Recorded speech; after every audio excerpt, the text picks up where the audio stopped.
Hey guys, Jake Blow here, the Habitat Pro. We're on Nick Nation's 10-acre piece in central Michigan. Happy Easter, Nick. Happy Easter.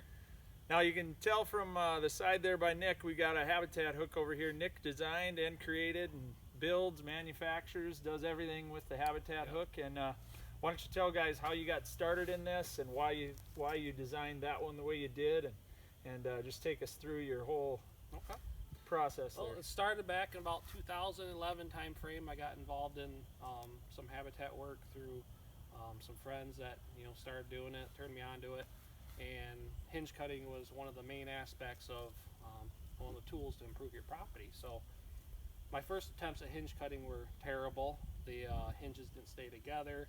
It was a tremendous amount of work. I remember taking a couple days off work and achieving almost nothing. So I had the resources and I guess some of the talent, you could call it, to manufacture something similar to this.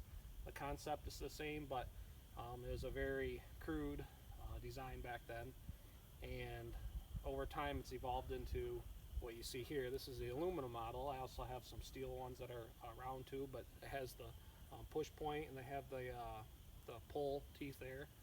And over the years it's just kind of evolved into different models, and having it, from the first time I tried it with some friends back in 2011 and the feedback I got, and having been able to done it before and then post, having a tool designed for it, it made it an enjoyable experience. It made it faster. The hinges stayed together better. It just, you can't say enough good things about it. Right. So that's where we're at today with Habitat Hook. And anybody that's done these and used the Habitat hook has found out that when you want to go do it, that is necessary. So why don't you kind of tell guys what this particular 10-acre piece, which you've had very good success on, and I mean, big deer can live here, can run through here. Why don't you tell them what this was beforehand and kind of what you've changed it into with the chainsaw and the hook?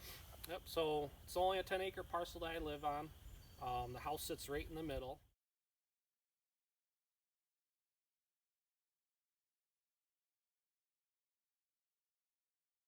So the idea was to create a circular motion of traffic or deer movement through here. The first thing I did was take out majority of the ash trees because they were dying. That allowed the sunlight to get to the canopy. Other trees like the cherries, some of the ash that were still living, those were hinged over to create your immediate horizontal cover. Gives them some browse to feed off of initially, and then as you get into that first growing season, the sunlight reaching the floor, it just starts, everything starts popping. I mean, all types of stuff that's been in the seed bank for 30, 40, 50 years starts to grow because the sunlight can get there.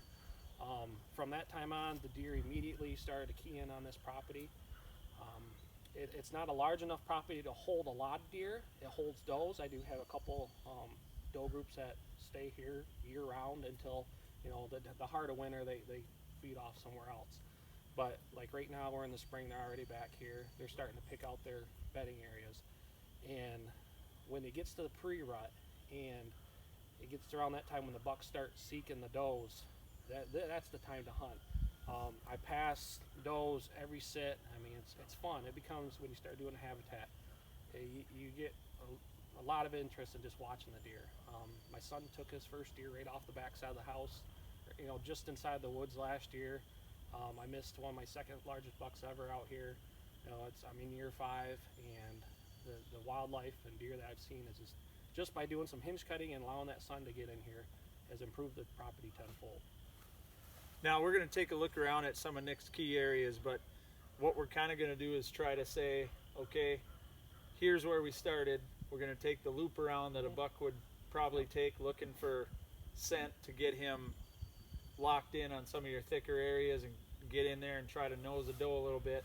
And this can definitely be used on a larger scale. Oh yes.